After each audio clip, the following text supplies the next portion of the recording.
Students, today we will take the chapter polynomial. On the last term we have started the chapter polynomials. This is the third chapter of your math syllabus. So now we will take division algorithm for polynomial. It is same as you have read about the Euclid's division algorithm, which was a and b are two positive integers. When we divide, where a is greater than b, we divide a by b, then we get q as the quotient and r as the remainder, and r lies between 0 and b. R can be 0 and it is greater than 0, but it is always less than the divisor b. In the same way, here we have px and gx as two polynomials where gx is not 0. Here we divide px by gx. Then we get qx as the quotient and rx as the remainder. Qx is the quotient and rx is the remainder. And rx can be 0, or the degree of rx is less than the degree of the divisor gx. What is that? When we divide px by the polynomial gx, then we get qx, a polynomial, as the quotient and rx as remainder, where rx can be 0, or the degree of rx is less than the degree of gx. It is same as dividend equals to divisor into quotient plus remainder. Clear? It is same as dividend equals to divisor into quotient plus remainder. Now, what is the 0 of a polynomial? You all have read in class 9 that 0 of a polynomial satisfies a polynomial. That is, when you substitute that value in the polynomial, in place of the variable, you substitute that value, whether it is 4, 5, 10, 1, 2, whatever it is, then it gives the value of the polynomial as 0. So, let us take a real number alpha is said to be a 0 of the polynomial if p alpha equals to 0. Here px is a polynomial, and if we substitute the value of x as alpha in the given polynomial and the answer is 0, then alpha will be the 0 of the polynomial. Now geometrically, the zeros of a polynomial px are the x coordinates of the points where the graph y equals to px intersects the x-axis. What is that? Geometrically also you have to find what is the 0 of the polynomial. So the 0 of the polynomial px is the x coordinate where the graph y equals to px intersects the x-axis. Because the equation is in x, so where the graph will intersect the x-axis, that will be the 0 of the polynomial. So for the first graph, we are seeing here the first graph, x-axis and the y-axis, and this is the line. This is the graph you all have done in class 9th. You all have done the graph. You all have drawn the graph for the given polynomial. So this is the graph. Now you have to find where this graph intersects the x-axis. So at one point it intersects the x-axis. So how many zeros it will have? 1 0. Here in the next one, you check the graph. Where this graph intersects the x-axis, it is intersecting the x-axis at one point, so it will have 1 0. Now in the third equation, you check the graph where the graph intersects the x-axis at 2 points, so these two are the zeros of the polynomial. Next, here check the graph where it intersects the x-axis, so it is intersecting at 4 points. So it will have 1, 2, 3, 4, 5 zeros. here in the next graph, this graph doesn't intersect the x-axis anywhere. It intersecting the y-axis. This graph is intersecting the y-axis, so it will have no zeros. What will have? It will have no zeros. Next graph, again you check whether it is intersecting x-axis or not. So at one point it is intersecting the x-axis, so it will have 1 0. Now we'll take the next topic, that is relationship between zeros and the coefficients of a polynomial. Relationship between the zeros and the coefficients of a polynomial. So for that we'll consider the standard form of quadratic equation, that is ax square plus bx plus c equals to 0. This is the standard form of quadratic equation. Ax square plus bx plus c equals to 0. This is the standard form of quadratic equation. Here we'll consider the constant terms. A is the coefficient of x square, b is the coefficient of x, and the term c, here no variable is attached with c, so c is the constant term of this quadratic equation. Now one more thing you should understand, that a polynomial will have as many zeros as the degree of the polynomial. If its degree is 2, it will have 2 zeros. If its degree is 3, it will have 3 zeros. Degree is 4, it will have 4 zeros. So it is a quadratic equation. Its degree is 2, so it will have 2 zeros. So let us take 2 zeros as alpha and beta. Let us take alpha and beta, the 2 zeros of this quadratic polynomial. So how we form the equation? If we are given the zeros of the equation, then the equation we get as x minus the first 0 in the bracket into x minus the second 0 in the bracket equals to 0. That is x minus alpha into x minus beta equals to 0 will give you that particular quadratic equation. So we'll multiply them. We'll get x square minus alpha x minus beta x plus alpha beta equals to 0. Next step, x square minus in the bracket alpha plus beta. Here we'll take x as common. In the bracket we'll get alpha plus beta plus alpha beta equals to 0.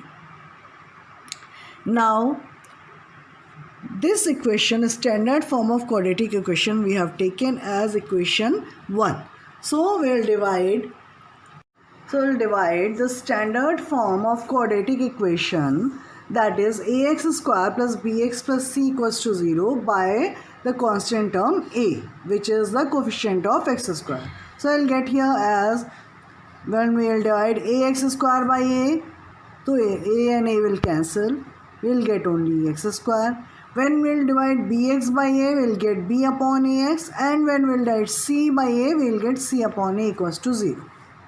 And then we'll compare equation 2 and equation 3. So on comparing equation 2 and 3, in place of minus alpha plus beta, we have got b upon a. So minus alpha plus beta equals to b upon a. And in place of alpha beta, we got c upon a. So minus alpha plus beta equals to b upon a. Or you can write it as alpha plus beta equals to minus b upon a. We'll remove the minus sign from the left side and we'll take it to the right side. So sum of the zeros equals to minus b upon a. And what is b here? B is the coefficient of x. And a is the coefficient of x square. So sum of the zeros, which we have taken alpha and beta, we have taken the zeros. So sum of the zeros equals to minus sign coefficient of x upon coefficient of x square. And alpha into beta equals to c upon a, that is product of zeros equals to constant term upon coefficient of x square. So what is the relation between the coefficients and the zeros? Sum of the zeros equals to minus b upon a, that is minus sign coefficient of x upon coefficient of x square, and the product of zeros as constant term upon coefficient of x square. So this is very important topic of the chapter. Now we'll do problems based on this topic. Find the zeros of the polynomial. The two polynomials we are having here, x square minus 3x minus 28. Another one, 2x square minus x minus 6. And we have to verify the relationship between the zeros and the polynomial coefficients of the polynomial. So let us take the polynomial as fx. Fx equals to x square minus 3x minus 28. So how will we factorize it? This you have done in class 8 and 9 both. So we will do the factors of the constant term. That is c term. We will multiply c term and a term together and do the factors of that. Here a term is 1. So we will do the factors of c term only. 28 factors are 7 into 2 into 2. And we'll arrange these factors in such a way to get the middle term, 3. So 7, 2 into 2, 4. 7 minus 4 will give us 3. So in place of 3, we'll write 7 minus 4. X square minus, in the bracket, 7 minus 4. X minus 2x, 28. So children, always you substitute this value in the bracket. Otherwise, you will make mistake while putting the signs. So now we'll open the bracket, x square minus 7x minus minus will make plus 4x minus 28. From the first two terms, we can take x as common. So we'll take x as common. In the bracket, we'll left with x minus 7. And in the next two terms, from the next two terms, you can take 4 as common. So on taking 4 as common, you will left with x minus 7. So two factors are, now we'll take x minus 7 as common factor from these two factors. So we will left with x minus 7 plus into x minus 4. And this is the value of fx. So let us put fx as 0. When we put fx as 0, then it is x minus 7 into x plus 4 equals to 0. This is the multiplication of two numbers as 0. So a product can be 0 if any of the number in that product is 0. So either this one is 0. So if x minus 7 is 0, then x is 7. Or x plus 4 is 0. So if x plus 4 is 0, x equals to minus 4. So here we have got alpha as 7 and beta as minus 4. Now we'll verify the relationship. From the equation x square minus 3x minus 28, what is the value of a? The coefficient a, which is the coefficient of x square, is 1. B is the coefficient of x, that is minus 3. And c is the constant term, that is minus 28. And alpha and beta we have got 7 and minus 4. So sum of the zeros alpha plus beta equals to minus b upon a. We will substitute the value of alpha as 7 and beta as minus 4. And here with minus sign, in place of v we will write minus 3 and in place of a we will write 1. So left side on solving we will get 3 and the right side also we will get 3. So it is verified here.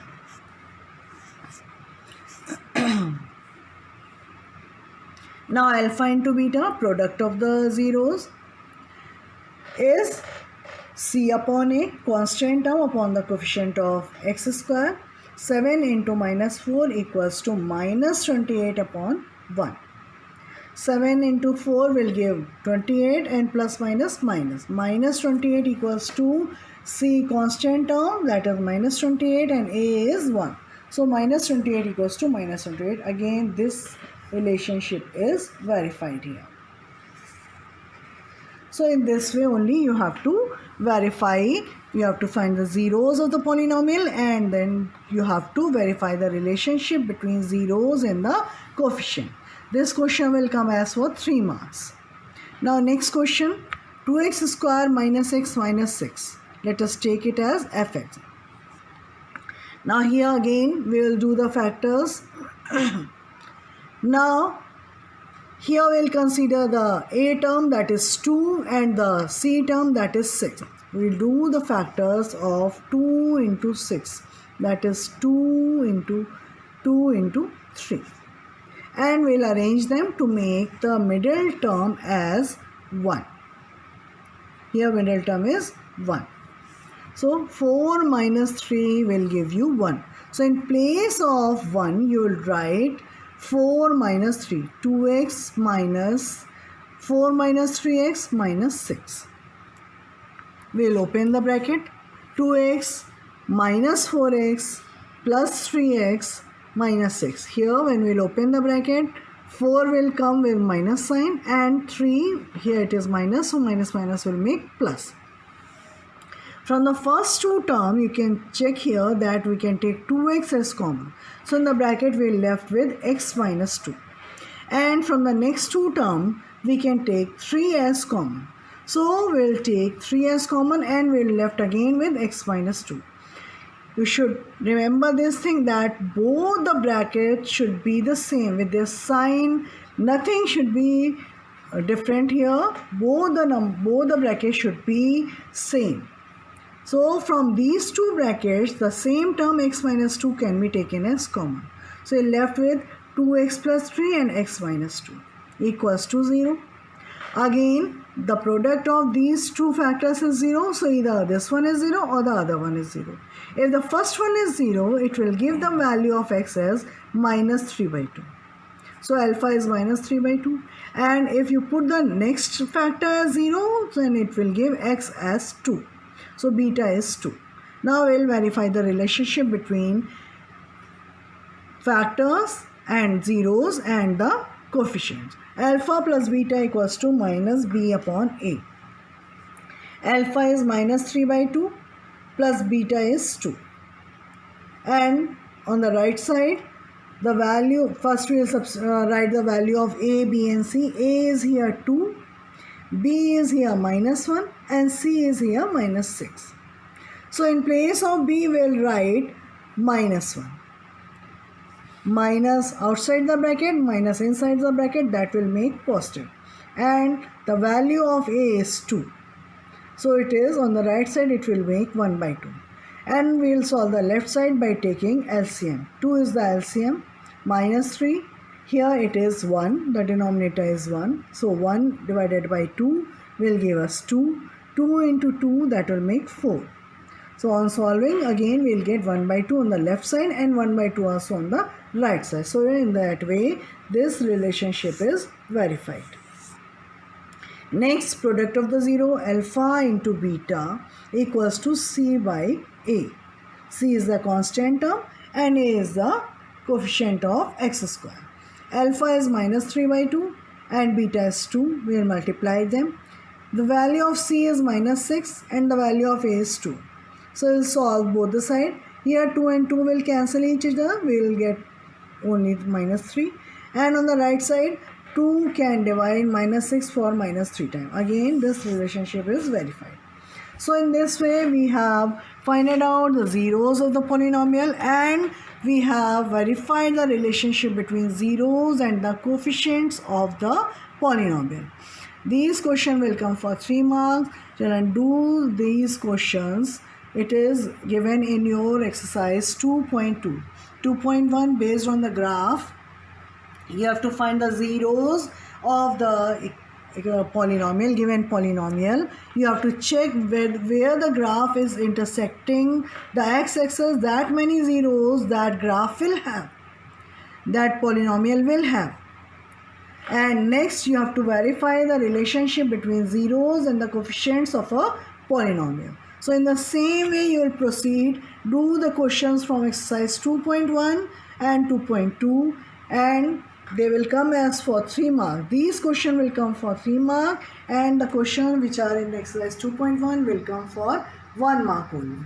So do them very well, and we'll continue with the next topic of the same chapter, polynomials, in the next video.